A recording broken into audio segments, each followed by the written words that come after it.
Welcome to the History of English podcast, a podcast about the history of the English language.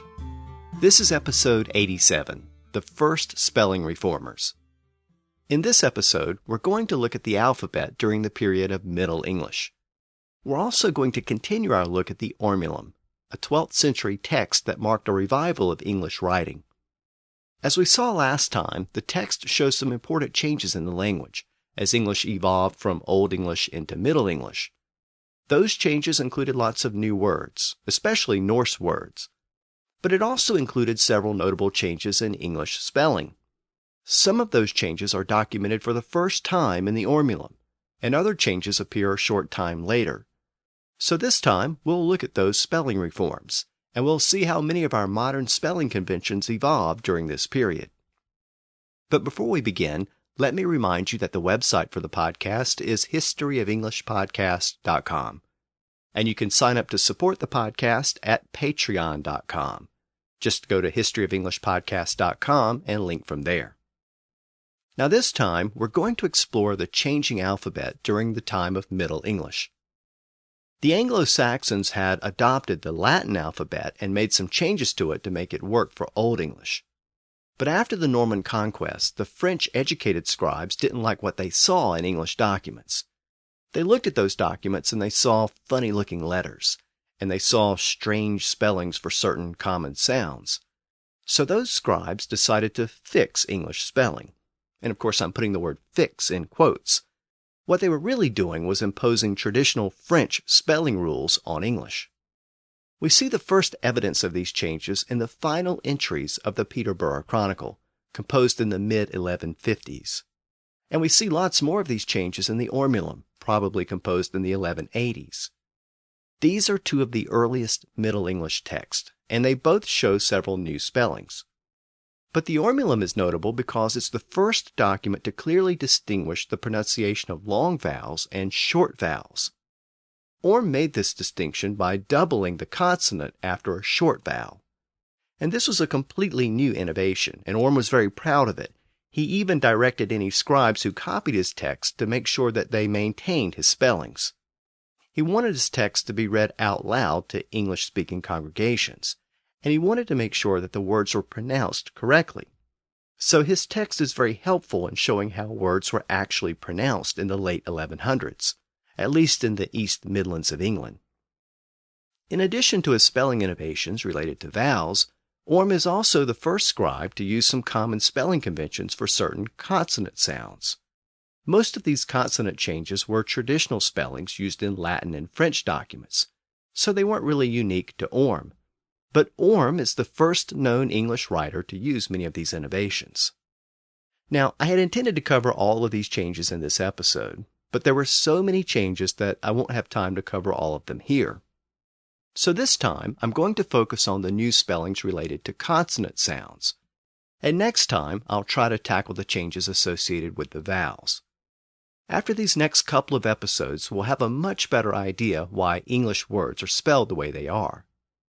So let me begin by noting that I looked at the development of the Old English alphabet back in episodes 34 through 36.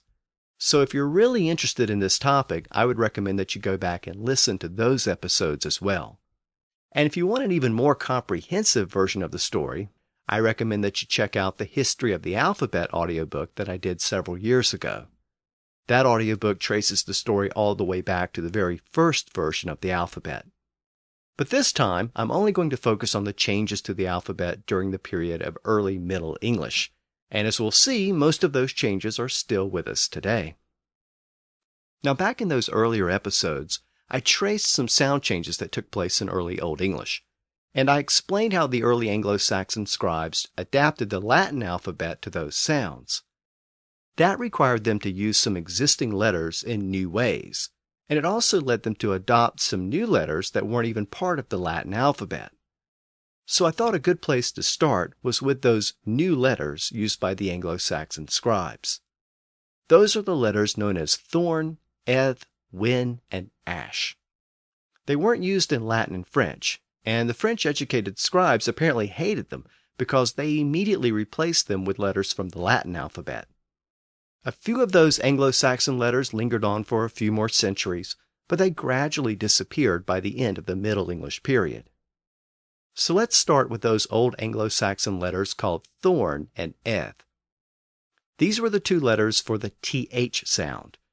And actually, I should say sounds, because there are actually two different th sounds. There's the voiced sound found in words like thee and this, and the voiceless version found in words like thank and thing. And we can hear that difference if we try to switch those two sounds.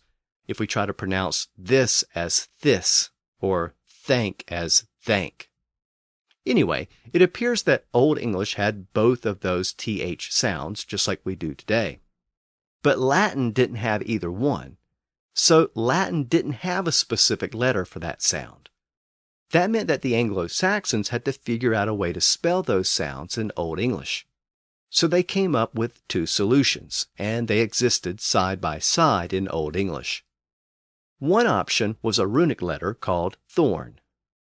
That letter resembles a letter P with a loop in the middle of the stem rather than at the top. The other option was called eth. It was probably derived from an Irish version of the letter D, and it looks like a lowercase d with a curved stem, and the stem has a line through it. Most Anglo-Saxon scribes used the two letters interchangeably. In fact, within a given text, a scribe might spell a particular word with a thorn in one place and with an eth in another place, sometimes in the same sentence. So both of those letters were in common use prior to the Norman Conquest. But then the Normans arrived, and the French-educated scribes didn't like those funny-looking letters, so they decided to replace them with something more familiar. Their solution was our modern letter combination, th. And one of the first uses of that letter combination in English can be found in the Peterborough Chronicle. In fact, I mentioned that back when we went through the Chronicle. In the entry for the year 1132, the scribe wrote, "Was it noch swithe long?" which meant, was it not very long? The word swithe meant very. It had normally been spelled with a thorn or eth at the end, but the Peterborough scribe spelled it suithe, and the th spelling entered English. Now I should note that the th letter combination was not a brand new innovation. It had actually been around for a long time in Latin. That was because the Romans had borrowed a lot of Greek words with that sound, and the Greeks had a specific letter for the sound called theta. But since Latin didn't have that sound, or a letter for that sound, they just used the th letter combination to represent that sound in those words borrowed from Greek. And now that spelling was applied to English as well. With the use of the th letter combination, there was no longer a need for those old Anglo-Saxon letters thorn and eth. So those old letters gradually disappeared. Eth actually disappeared very quickly. It disappeared within about a century, and it was gone by the late 1200s. Thorn hung around a bit longer, but it was ultimately a victim of the printing press, which was invented near the end of the Middle English period. Most of those new presses were constructed on the continent, and they used continental letters, and they didn't have a thorn, so that forced the use of the th letter combination, and the thorn finally disappeared from English. Now you might remember from an earlier episode that the printers did try to come up with a way to print the thorn in English documents. Since they didn't have a specific thorn letter, they sometimes used the letter Y because the shape of the Y resembled a thorn. And that technique gave us the spelling of ye for thee, as in ye old tea shop. But the first word was always pronounced thee, not ye. The letter Y was just used as a substitute for the thorn. Eventually that practice stopped because of the confusion it created, and the th letter combination became the standard spelling for the th sounds in English. So that takes care of two of those old Anglo-Saxon letters, thorn and eth. What about the other two, called ash and win? Well, the letter ash was actually a letter for a vowel sound. It represented the a sound in a word like hat or bat. Since it was a vowel letter, I'll deal with it in the next episode. So that leaves the final Anglo-Saxon letter called when. This letter represented the W sound. Now again, the Latin alphabet didn't have a specific letter for the W sound when the Anglo-Saxons borrowed the alphabet. The letter W didn't exist at that time, so the Anglo-Saxons turned to the runes and borrowed the runic letter for that sound called when. The letter actually resembles the letter P, but with a much bigger loop. And that largely solved the problem of how to represent the W sound in Old English in a clear and consistent way. Now again, when the Norman scribes arrived, they didn't like that funny-looking Anglo-Saxon letter. So they got rid of it and imposed a new spelling, which was an early version of our modern letter W. But in order to understand what happened here, we have to consider what the French scribes had to work with, because the W sound was complicated in Latin and French. Earlier, I said that the Latin alphabet didn't have a specific letter for the W sound, but that sound did exist in early Latin. So how did they spell it? Well, they used the letter U. The U represented both the vowel sound U and this W sound. And in fact, those two sounds are so closely related that linguists actually classify the W sound as a semivowel. When the vowel sound U appears before another vowel, it tends to shift to the W sound. A good example of this is the name Louis in French. The spelling Louis is its original spelling, and it reflects the original pronunciation. But notice that we tend to pronounce it as Louis or Louis in French. That W sound is a natural development. And in fact, the spelling of the name was later anglicized to Lewis. The important point here is that the Romans and the French tended to use the letter U for the W sound because the W sound was seen as a variation of the U sound. And there really wasn't much confusion because context made it clear. When the letter U appeared before a consonant, it was usually pronounced as a vowel, U. But when the letter U appeared before another vowel, like in Louis, it was usually pronounced with that W sound. So the French-trained scribes tended to use the letter U for this W sound.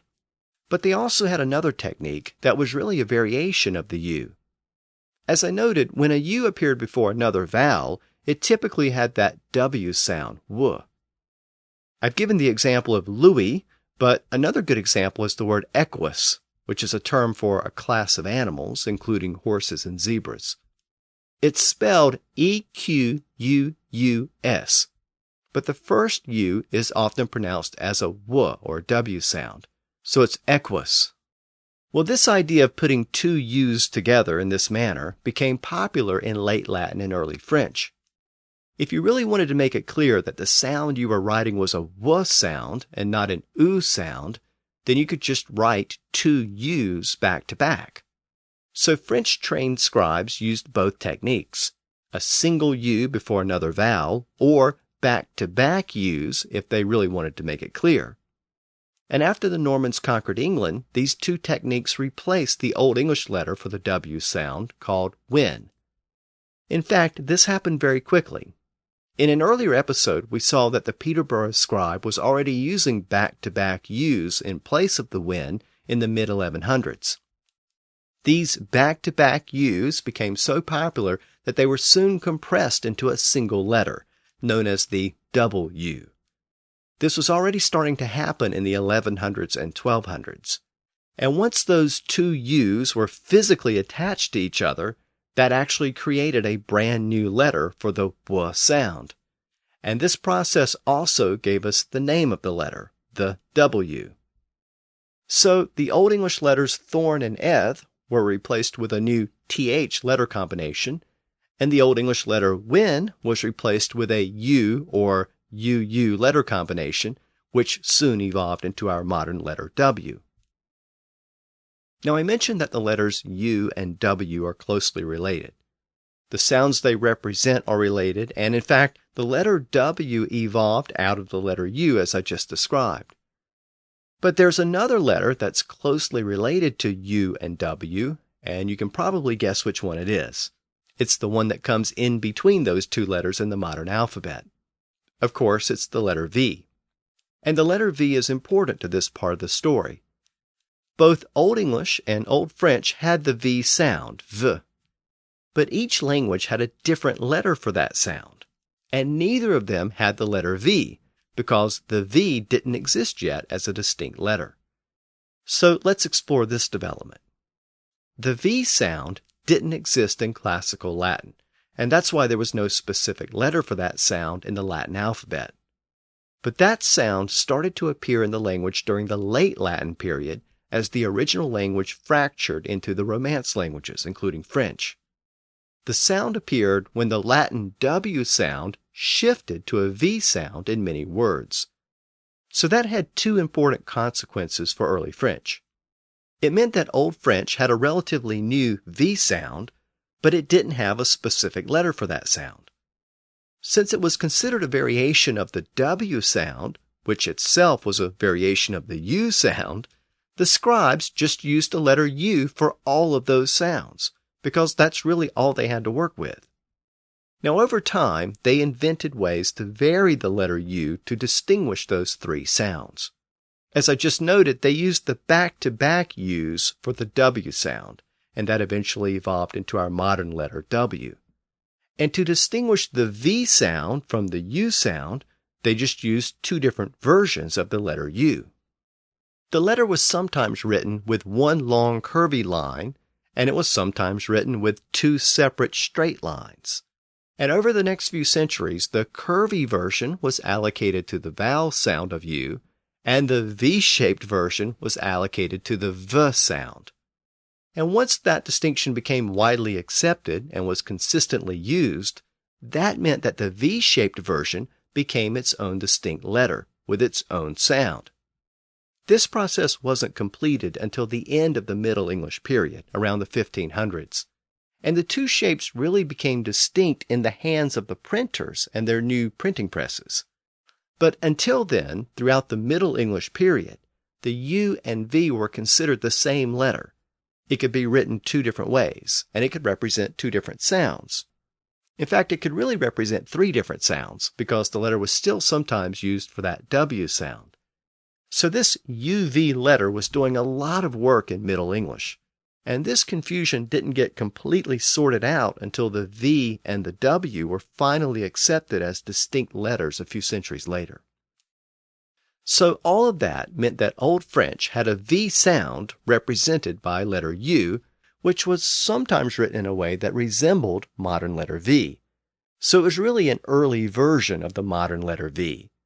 And just to keep this discussion as simple as possible, I'll refer to this letter as V going forward. But keep in mind that it wasn't really considered to be a separate letter yet. So after the Norman Conquest, the French scribes encountered the English language, which also had a V sound, but that sound was far less prominent in English. In English, the sound was represented with the letter F, because it was considered to be a variation of the F sound. Now, this may seem odd at first glance, but we've actually come across this issue in earlier episodes. We've seen how the F sound switched to a V sound in certain words in Old English, and we still do that today. So we have one leaf, but two leaves, and one thief, but two thieves.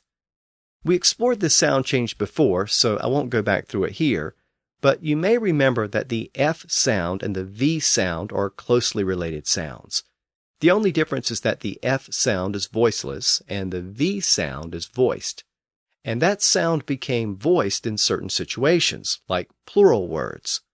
So in those cases, it switched from an F sound to a V sound. And that's why the Anglo-Saxons just thought of the V sound as a variation of the F sound, and they spelled it with the letter F. Well, the French scribes didn't like that spelling. It looked weird and foreign to them. So they got rid of the F in situations where it represented the V sound, and they replaced it with their own letter, their early version of the letter V. So when we spell words today with a V, that's ultimately an innovation brought by the French scribes. Had the conquest never happened, we would probably still be spelling those words with an F, just like the Anglo-Saxons did. Now I should note that Orm still used the traditional Anglo-Saxon F in the Ormulum. He hadn't yet adopted the letter V. And we see that in his spelling of the word verse. Verse is a Latin word, and it was used in the church, so it had actually been used during the Old English period. Orm used it in the Ormulum, but he spelled it F-E-R-R-S, so the French V hadn't arrived yet. I should also mention one other thing about the V sound in Old English. As I noted, it wasn't very common in Old English. It only occurred in words where it was surrounded by voiced sounds. So, for example, it tended to pop up when words ending in F were made plural. So again, leaf and leaves, and thief and thieves. For this reason, it almost never appeared at the front of native Old English words. It only appeared at the front of words borrowed from other languages, usually French or Latin. So I just gave the example of verse, which Orm used in the Ormulum. And after the conquest, a lot of French words with that initial V sound started to come into English. Words like very and village, visit, vote, vest, vigil, and so on. They're all borrowed words, and they're all still spelled with that letter V. So that means that virtually all of the words we have in modern English that begin with a V sound are loan words from other languages. There are a few exceptions to this rule, but I'll probably cover those exceptions in future episodes. So we've seen how the unique Anglo-Saxon letters were discarded, and the use of the letter F for the V sound was also discarded in most cases. It still lives on in a few words, like the word of, O-F, but for the most part, the new scribes just used their early version of the letter V. So that's a lot of change, but those French scribes weren't done yet. They also made some more changes. For example, they introduced the letter Z, or Z, to English.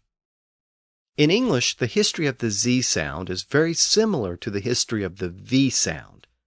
They're both the voiced version of another sound. So as we just saw, the V sound is the voiced version of the F sound. And the Anglo-Saxons just used the letter F for both sounds. Well, the Z sound is the voiced version of the S sound. And again, the Anglo-Saxons just used the letter S for both sounds. Once again, we see this change at the end of plural words. So just as leaf becomes leaves with a V sound, house becomes houses with a Z sound. Again, the sound changed to a voiced sound when it was surrounded by other voiced sounds, which often happened when words were made plural. So letter S represented the Z sound in Old English. But that Z sound was very limited in Old English, and it never really appeared at the front of words. Then along came the Normans, and once again, they didn't like the fact that the Anglo-Saxons spelled the Z sound with the letter S. So they introduced their own letter Z. But as I noted, that Z sound was limited in Old English, and again, it never really occurred at the beginning of words. So almost every word we have in modern English that begins with an initial Z sound came from somewhere else. They're almost all loan words. Words like zeal, zero, zebra, zoo, zone, and zombie. They all came in from other languages, and they're spelled with that letter Z rather than the Old English S. So letters V and Z were introduced from French during the Middle English period. But the Middle English scribes were far less consistent and far less diligent in their use of the letter Z. In modern English, the letter V almost always represents the V sound, with a few exceptions, like the word of that I noted earlier. But when it comes to the letter Z, its use is much more hit and miss. The Z was never consistently applied to English words. So that's part of the reason why we still use the letter S for the Z sound in many words today. We see that S at the end of words like tease, bruise, surprise, advertise, and many, many more. So we still let the S do all the work in many words. So we have close with an S sound, but we might close the door with a Z sound. Both words are spelled the same way. And we might live in a house with an S sound, but a school might house its students in a dorm. Again, both words are spelled with an S. It may seem confusing and inconsistent, but when we use the letter S for the Z sound in that way, we're using it in the same way the Anglo-Saxons did. So the French scribes introduced the letter Z, but they were never able to make its use consistent. I should also make a quick note about the name of that letter. I've mentioned this before, but as many of you know, the letter is pronounced Z in the United States and Z in much of the rest of the English-speaking world. The letter actually originated in the Greek alphabet as the letter zeta. During the Middle English period, it was called zeta, based on that original Greek name. But it was sometimes shortened to just ze. So both pronunciations were common in Middle English. And zeta and ze ultimately gave us our modern Z and Z. During the early modern English period, Britain and most of its colonies settled on the first pronunciation, Z. Meanwhile, in colonial America, both pronunciations were common. But after the American Revolution, Noah Webster said that the proper pronunciation should be Z, and that really settled the debate in the United States, and it's been Z ever since.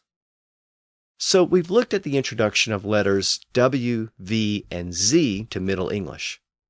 In those cases, the French-educated scribes had a specific letter for a sound they found in English, and they elected to use their own letter rather than the letter used by the Anglo-Saxons.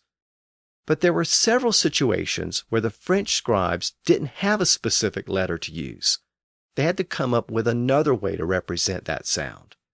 And that usually meant that they had to combine two or more letters. We've already seen that with the TH letter combination. The French scribes didn't like the Old English letters thorn and eth, so they just replaced those letters with a combination of T and H. Well, they did the same thing in other situations as well. And that produced some other letter combinations that we still use today, like CH and SH and GH. So let's look at those developments. I've explored the origin of the CH letter combination before, way back in episode 5 about the history of the letter C. But let me do a quick recap.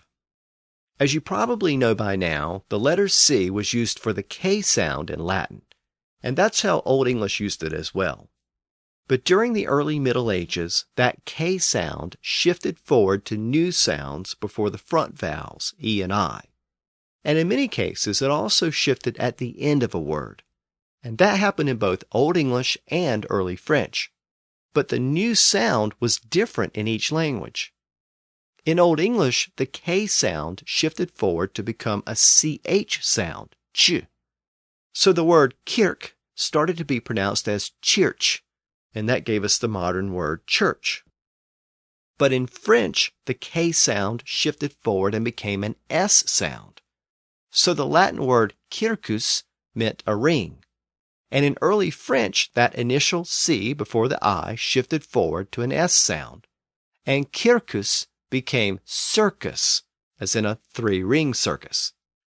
And the related word circulus became circle. So yes, circus and circle are cognate, and they both reflect this basic sound change within French. Now, even though the sound of letter C changed in both Old English and French, neither set of scribes felt the need to change the spelling of words to reflect those sound changes. And that's because context made the pronunciation clear. When a C appeared before a back vowel, A, O, or U, then it had its traditional pronunciation as the K sound in both languages. So cat, cot, cut. But when it appeared before a front vowel, E or I, it had the new sound. In Old English, it was ch, and in French, it was s. And as long as English and French were separate and distinct languages, there was no problem. The pronunciation was clear in each language. But after the Norman Conquest, French words started to pour into English. So the scribes couldn't rely on context anymore. Before the front vowels, the sound could now either be ch or s. It all depended on whether the word came from Old English or French. So the French scribes had to pick one pronunciation as the new standard. Naturally, being French trained, and many of them being French speaking, they decided that the French rule was correct. So a C was retained for the S sound before an E or an I. That was the French rule, and that's still the general rule in English today. So circus, circle, cellar, cemetery, and so on. And that means that we let context tell us the proper pronunciation, just like the French did. But that means that the scribes had to figure out a way to represent that Anglo-Saxon ch sound in the same situation. And of course, there was no specific letter for the ch sound, so they decided to represent it with a ch letter combination. And the spelling of the word church went from circe to church. The new ch is actually on display in the Ormulum. In Old English, the word child was spelled child, but Orm spelled it child, just like we do today. And the word bench had traditionally been spelled benc, but Orm spells it bennche. So those examples confirm that the new ch spelling was underway in the late 1100s. Now, as I've noted before, some Old English words actually retain the K sound before an E and an I. That included words like king and kindred. There were other sound changes at work here that were causing that K sound to be retained. But that created a problem for the Norman scribes who needed to distinguish that lingering K sound before an E and an I. As it turned out, the Latin alphabet had a letter K that wasn't really being used very much. So the letter K was introduced to represent that lingering K sound before the E and the I. So words like king and kindred got their modern letter K during this period. And again, Orm gives us some of these brand new spellings in the Ormulum. He spells the word kind as Kinde instead of the older spelling Cynd. And in earlier episodes, we saw that the final Peterborough scribes spelled the word king as King rather than the older Cyng. So all of that meant that English acquired the CH letter combination and an expanded use of the letter K. So we've looked at the origin of TH and CH, but those French-trained scribes also gave us our modern SH. This was another sound that didn't have a specific letter in Latin or French. So the French scribes represented that sound with either SH or SCH. There were also cases where they used a double S for that sound. Anyway, when those scribes looked at English, they saw that Old English didn't use those spellings. The Anglo-Saxon scribes spelled the sh sound with the letter combination SC. And that may seem odd, but we have to remember where the sh sound came from in English. It was the product of another sound change in early Old English. The SK sound, sk, had shifted to this SH sound, sh. And since this change was pretty universal in Old English, the Anglo-Saxons just kept the old spelling, SC. But then the Vikings arrived, and they reintroduced that original sk sound. And you might remember that gave us the modern distinction between shirt and skirt. The word shirt is the Old English version with the sh sound, and skirt is the Norse version with the older sk sound. So by the time the French arrived, that SC letter combination was being used for both sets of words. So a document might spell shirt and skirt the same way. So the French scribes tried to fix this problem. And of course they fixed it by introducing the SH letter combination for the sh sound. The older SC letter combination was retained for the sk sound, and we still use that spelling for words like score and scare and scope and scab. And with the increased use of the letter K, there was also a tendency to use SK in addition to SC. And as a very general rule, Norse words that had the sk sound tended to be spelled with an sk, and French words with that sk sound tended to be spelled with an sc. But there were lots of exceptions to that rule. So again, just to summarize, the SC letter combination was used in Old English, but the SH spelling was introduced in early Middle English. In fact, the SH spelling was being adopted around the time that Orm wrote the Ormulum, because that text is the first known document to spell English words with an SH. Take the word shall. In Old English, it was spelled SCEAL, but Orm uses the modern spelling, SHALL. And Orm is the first known English writer to spell the Old English word shame with an SH. And the best example is probably the word English itself. It was traditionally spelled ENGLISC, but Orm replaced the SC at the end with an SH.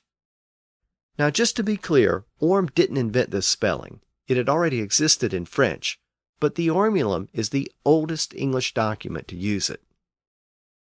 Now, so far, we've seen that the French scribes introduced several new letter combinations to represent sounds which didn't have a specific letter in French.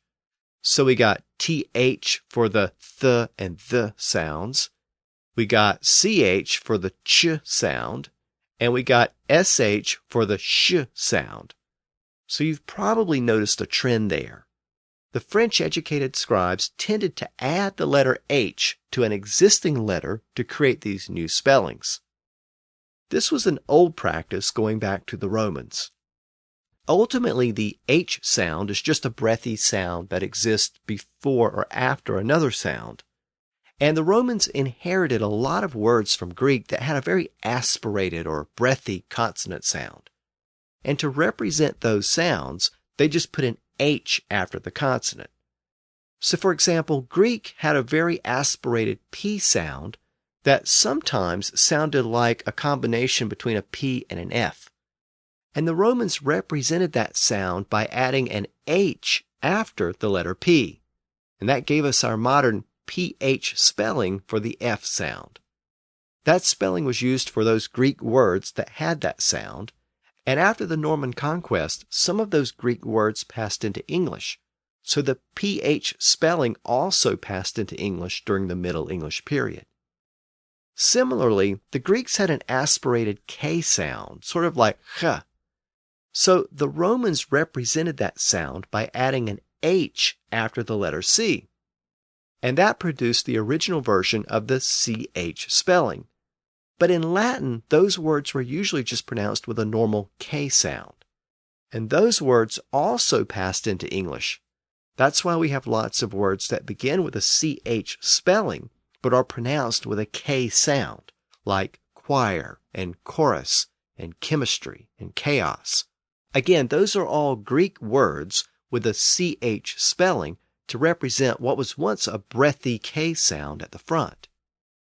The point is that Latin scribes adopted this extra H as a standard way to spell a new sound that didn't exist in the traditional Latin alphabet. So that's why we have PH and TH and CH and SH. This became such a common practice that it was probably the cause of another spelling change in early Middle English. And that change produced our modern WH spelling at the beginning of words like white and what and when and why.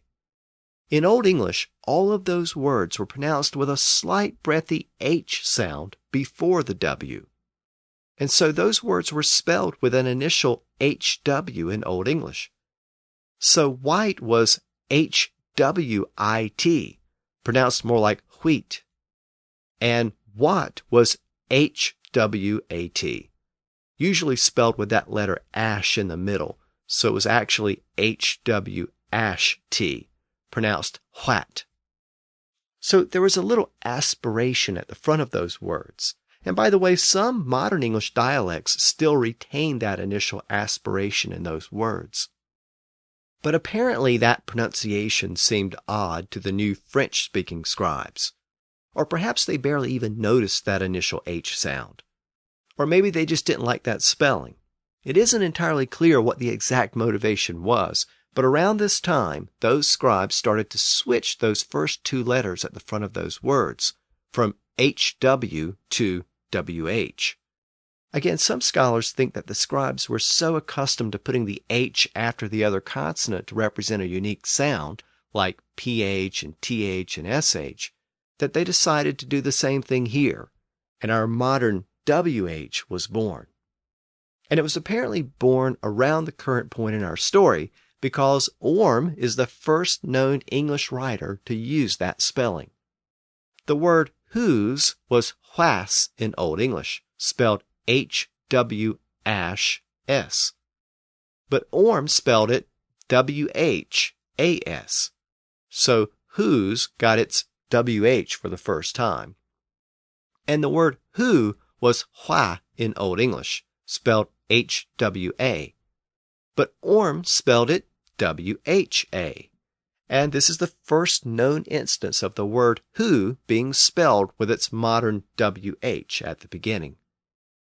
Now I should note that the H sound didn't just appear before the W sound in Old English. The Anglo-Saxons actually had a tendency to pronounce words with a slight aspiration before the consonant. So words like loud and lord and lady were also once pronounced with a slight breath before the L. Loud was hlud, H-L-U-D, and lord was hlavard, H-L-A-F-O-R-D, and lady was hlafti, again spelled with an initial H-L. But the French-trained scribes apparently thought that it was strange to pronounce words with an initial breathy sound, or perhaps, again, they barely even noticed it. Either way, they dropped that initial H in those words, and Orm is actually the first known English scribe to drop the H in the word lady. He just spelled it with an initial L at the front. The same thing happened with certain words that began with an R sound. They were often pronounced with a slight breathy sound before the initial R. So a word like ring was hring in Old English, spelled H-R-I-N-G, and roof was hroof, H-R-U-F. Again, the French scribes dropped that initial H from those words as well. So we've covered most of the major spelling changes related to consonants during this period. But there's one more letter that I need to address, and that's the letter G. Back when we looked at the original Old English alphabet, we saw that the Anglo-Saxons used the letter G, but it represented several different sounds at the time. It could be used like we use it today for the hard G sound, G, and in other situations it could be used for the H sound. Now when the Anglo-Saxons borrowed that letter G from the Latin alphabet, they actually used a different form of the letter preferred by the Irish scribes. It was much more elaborate than the traditional Roman version of the letter. It resembled a lowercase g, but the loop wasn't closed at the top. Well, when the Norman scribes arrived in England, they didn't like the shape of that letter G, so they introduced the more traditional G shape that we have today. But they didn't completely get rid of that old G. They kept it around to represent that H sound. That was one of the ways the letter was used in Old English, so they just preserved that use. But some scribes apparently didn't like that spelling, maybe because the funny shape of the letter made it look like a foreign letter. So those scribes elected to use the letter combination GH for the H sound. Again, this was yet another letter combination using that letter H. The Normans thought of that H sound as a breathy G sound, so it made sense to spell it with a GH. And as we saw in an earlier episode, a word like night was pronounced knicht, and it was spelled with a GH to represent that H sound. And when that sound eventually disappeared near the end of the Middle English period, the GH in most of those words became silent. But again, throughout the Middle English period, the GH spelling competed with the old fancy-shaped G. Most scribes preferred one or the other. That fancy-shaped G started to become simplified a bit. It started to resemble the number 3 in its shape. and it soon acquired its own name, called yogh. So at some point, this fancy-shaped G evolved into an altogether new letter distinct from the original letter G. And as I noted, it was used for the H sound, but it was also used in another situation, for the Y sound. And this requires a little bit of an explanation. Remember that this yogh letter was originally letter G in Old English. And as we've seen before, the G sound shifted to a Y sound in many words in Old English. That gave us the difference between gold and yoke, and garden and yard. But even though the sound changed, the spelling stayed the same with the letter G. So letter G came to represent this new Y sound in English. But then the Normans arrived, and they discovered that the letter G was being used for the Y sound in those words.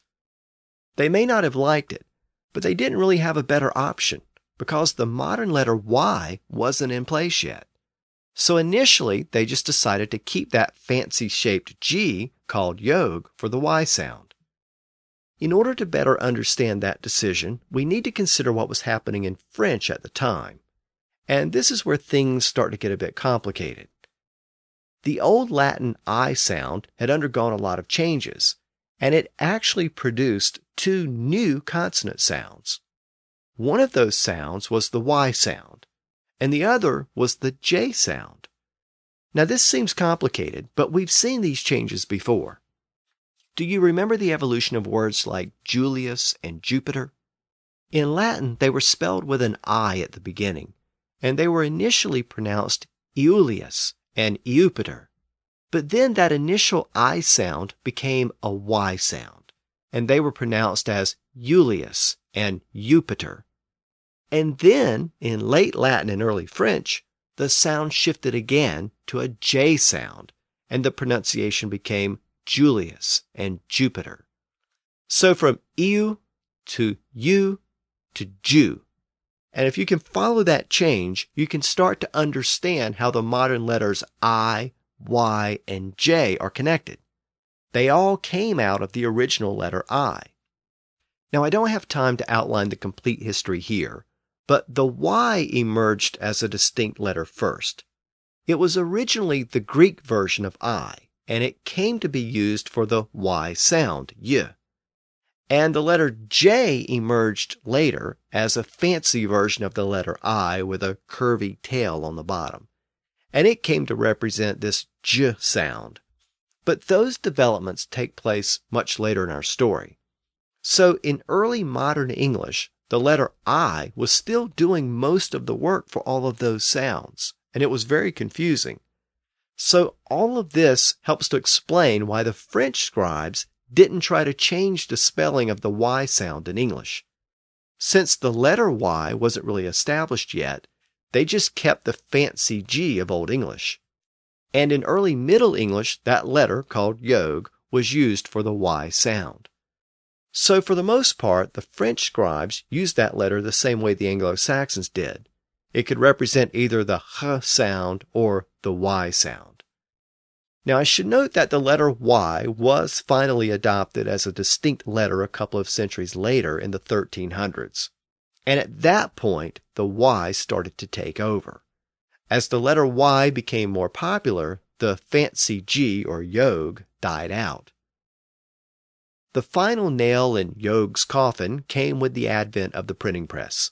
Most European printers didn't have a yogh in their printing kit, so the letter Y became the standard way to spell that sound. So we've covered the Y sound, but what about that J sound? Well, the French scribes also had to deal with that sound in English. But before I go through these developments, let me make an important note.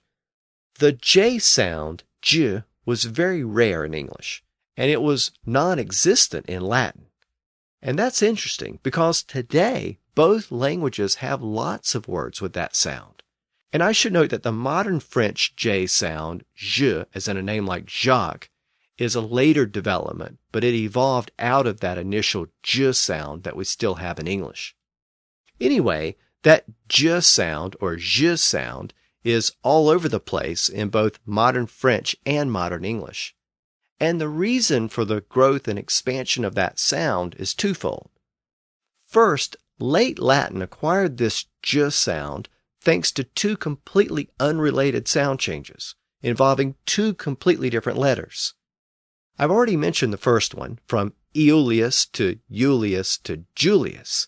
That J sound evolved out of the letter I, and that produced words like Julius and Jupiter and judge and jury. Meanwhile, the letter G also experienced the same sound change, and in the case of the letter G, it changed before the front vowels, E and I. In those situations, the hard G sound, G, slid forward in the mouth and became a soft G or J sound. And that produced words like general and gender and gentle and germ. And of course, that's the same sound we just saw in words like Julius and judge and jury. So French got this j sound from two completely different sound changes.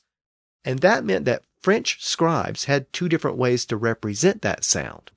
They could either use letter I or letter G, the so-called soft G. Eventually, that letter I acquired a little curvy tail at the bottom in the hands of some scribes. And in later centuries, scribes started to use that fancy I with the tail to distinguish that j sound in Julius from the typical vowel sound of I.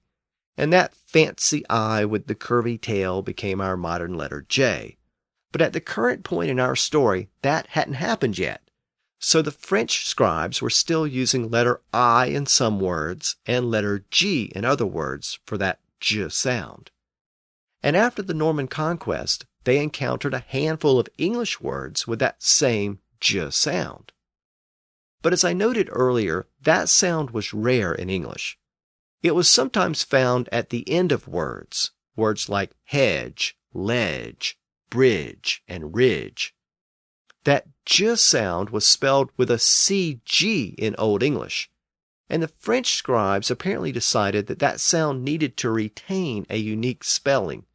So they replaced the old CG with a brand new DGE. And that gave us the modern spelling of those words I just mentioned. Hedge, ledge, bridge, and ridge, they all end in DGE today.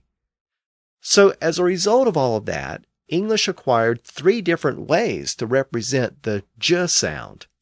First, there was letter I, soon to become letter J. Secondly, there was the letter G, also known as soft G. And third, there was the letter combination DGE at the end of a word or syllable. And a word like judge actually combines two of those spellings, J at the front and DGE at the end. One other quick note about Old English words with the j sound. As I noted, Old English didn't really have that sound at the beginning of words. So when we find a modern English word that begins with a J sound or j sound, we're usually looking at a word borrowed from another language. So this is the same thing that we saw earlier with words in English that begin with a V sound or begin with a Z sound. They're all usually loan words borrowed from other languages. So by now you can probably start to see why modern English spelling is so complicated. But despite the inconsistencies, there are some basic underlying rules. And in fact, if the French scribes had applied their new letters in a consistent manner, and if loan words had been altered to fit these rules as they came in, then English spelling would make a lot more sense today. But alas, that didn't happen. Exceptions were made. New words came in with their own unique spellings, and sounds continued to change.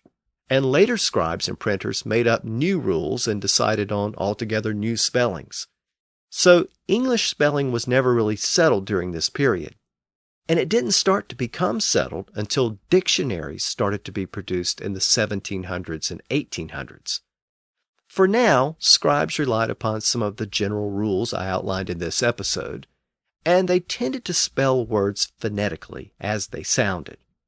Most dialects used the same basic consonants, so the pronunciation and spelling of the consonants was a bit more stable. But the vowels were a completely different story. Vowel sounds were undergoing a lot of changes, and that produced a variety of regional accents. This was apparently such a problem during the late 1100s that our friendly scribe Orm invented his own system to represent the vowel sounds in his words. And that system is extremely important to scholars because it shows exactly how the vowels were changing, at least in the East Midlands. So next time, we'll turn our attention to those vowels, and we'll look at Orm's reforms. Until then, thanks for listening to the History of English podcast.